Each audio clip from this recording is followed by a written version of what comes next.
Hello, my name is Renee Grabber and I'm a business technology major at the University of Advancing Technology.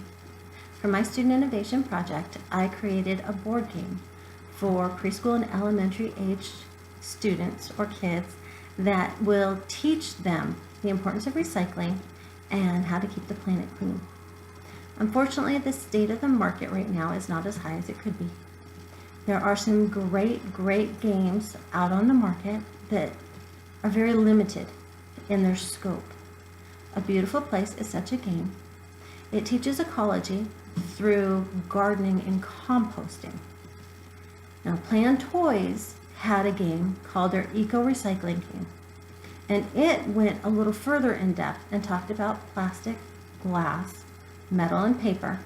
But unfortunately, the game itself, even though it was reviewed well in blogs and on YouTube videos, it was very basic. And it's no longer available on the company's website, and you can't find it on Amazon or eBay either. My project is going to be a bit different. My innovation claim is that my game is going to go in depth. It is going to give students or children visual examples of different types of plastic, different types of metal, different types of glass, different types of paper that can all be recycled. And most of these items are going to be things that they see around their home, whether it's in their kitchen or in their garage. So hopefully my game will spur some young minds and get them to help us start taking better care of the planet.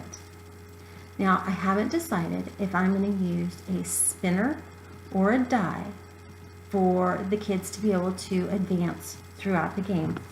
But what we do have here are just a few options. I don't know if it's very easy to see. They'll progress with paper, metal, plastic, glass, back 2 spaces, or recycle. So they'll either spin or roll their die, and they will start here at the game, and they will work themselves through the game, landing on different items made out of these materials. Now, what I did is I tried to make it simple, and instead of wording, there'll be pictures so they can visualize what's here, like a soda can versus a juice bottle versus an aerosol can. So they roll, and let's say they roll paper, they would have to identify the newest paper or the closest paper project, which in this case would be newspaper. And they would move here. From here, they would pick up a token or some part of the game that would represent paper. They would spin again, and maybe this time land on glass. So they would have to progress up to the pickle jar made of glass, the next item in the path. And from there, they would pick up something that represents the glass portion. They'll make their way through all of the game, and occasionally they may land on these recycle sections.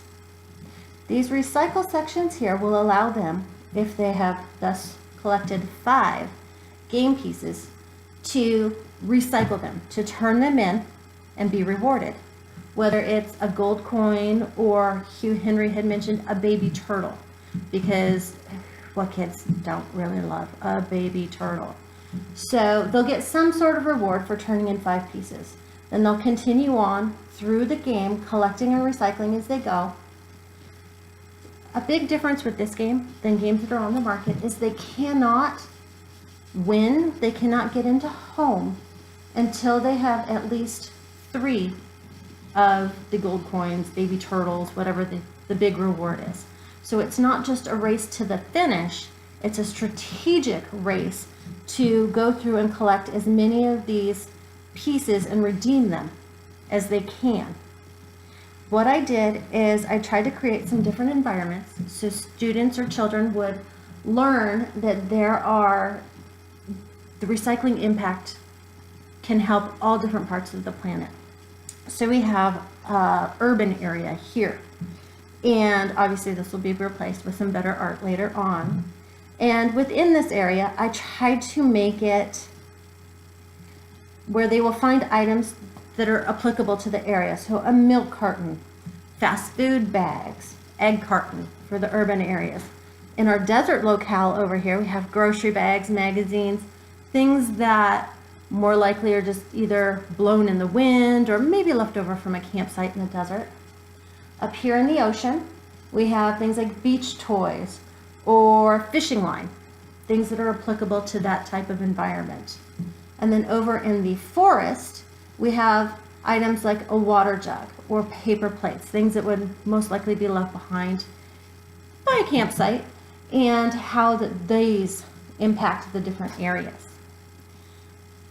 This is my version thus far of Planet Custodians.